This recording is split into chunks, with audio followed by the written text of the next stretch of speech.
ഈ വീഡിയോയിൽ നമുക്ക് ഫ്രാക്ഷൻസ് തന്നിട്ടുണ്ടെങ്കിൽ എങ്ങനെ ഡിവൈഡ് ചെയ്യാമെന്ന് നോക്കാം. So first question divide 5 by 8 by 15 by 9. ഇത് ചെയ്യുമ്പോൾ ഫസ്റ്റ് എങ്ങനെയാണ് ചെയ്യേണ്ടത്? 5 by 8 ഡിവൈഡഡ് ബൈ 15 by 9. നമുക്ക് രണ്ട് ഫ്രാക്ഷൻസ് തന്നിട്ടുണ്ടെങ്കിൽ എപ്പോഴും ആദ്യത്തെ ഫ്രാക്ഷൻ അതുപോലെ തന്നെ എടുത്തെഴുതുക. 5 by 8 അതുപോലെ തന്നെ എടുത്തെഴുതുക. നെക്സ്റ്റ് സ്റ്റെപ്പ് എന്ന് പറഞ്ഞാൽ ഈ ഡിവിഷൻ മാറി ഇതിന്റെ നേരെ ഓപ്പോസിറ്റ്, അതായത് മൾട്ടിപ്ലിക്കേഷൻ ആവും. ഡിവിഷൻ മാറി മൾട്ടിപ്ലിക്കേഷൻ ആയി കഴിഞ്ഞാൽ ഈ സെക്കൻഡ് കൊടുത്തേക്കണ ഫ്രാക്ഷന്റെ നേരെ തിരിച്ച് റെസിപ്രോക്കൽ എഴുതുക.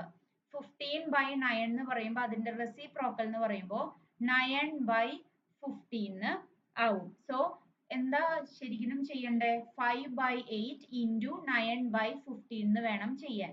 ഇനി ഇവിടെ നോക്കിക്കേ, 5ഉം 15ഉം ഡിവൈഡ് ചെയ്യാൻ പറ്റും. 5നെ 5 കൊണ്ട് ഡിവൈഡ് ചെയ്യുമ്പോൾ 1, 15നെ 5 കൊണ്ട് ഡിവൈഡ് ചെയ്യുമ്പോൾ 3 എന്ന് കിട്ടും. സോ ഇവിടെ നിന്ന് അടുത്ത സ്റ്റെപ്പിൽ എന്ത് എഴുതാൻ പറ്റും? 9 1 into 9 9 ഡിവൈഡഡ് ബൈ 8 into 3 എന്ന് എഴുതാൻ പറ്റും.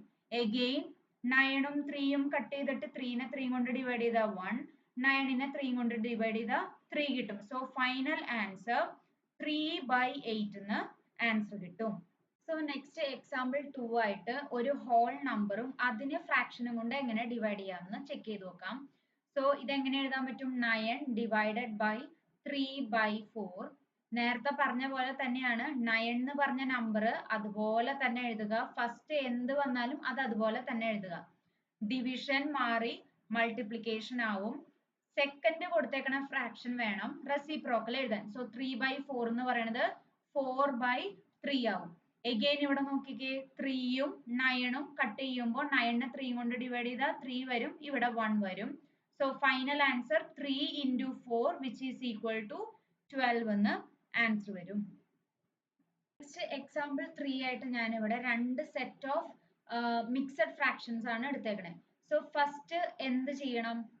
ഇവിടെ ഓൾറെഡി ഡിവിഷൻ ഒക്കെ തന്നിട്ടുണ്ട്. മിക്സഡ് ഫ്രാക്ഷൻ തരുമ്പോൾ ഫസ്റ്റ് ഇതെല്ലാം കൺവേർട്ട് ചെയ്യണം ഇംപ്രോപ്പർ ഫ്രാക്ഷനിലേക്ക്. സോ 3 1 by 5 എന്ന് പറയുമ്പോൾ 5 into 3 15, 15 plus 1 16 by 5 എന്ന് കൺവേർട്ട് ചെയ്ത് കിട്ടും. അതായത് 5 into 3 15, 15 plus 1 16 whole divided by denominator 5. Again ഇവിടെ സെയിം രീതിയിൽ 5 into 2 10, 10 plus 1 11 whole divided by 5 എന്ന് കിട്ടും. സോ അത് ഇവിടെ എടുത്തെഴുതാലോ.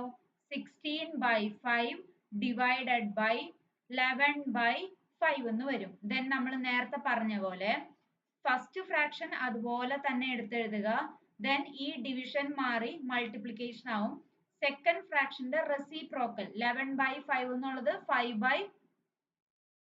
by 11 ആവും. സോ 5 കട്ട് ചെയ്ത് കളഞ്ഞാൽ ബാലൻസ് എന്ത് വരും?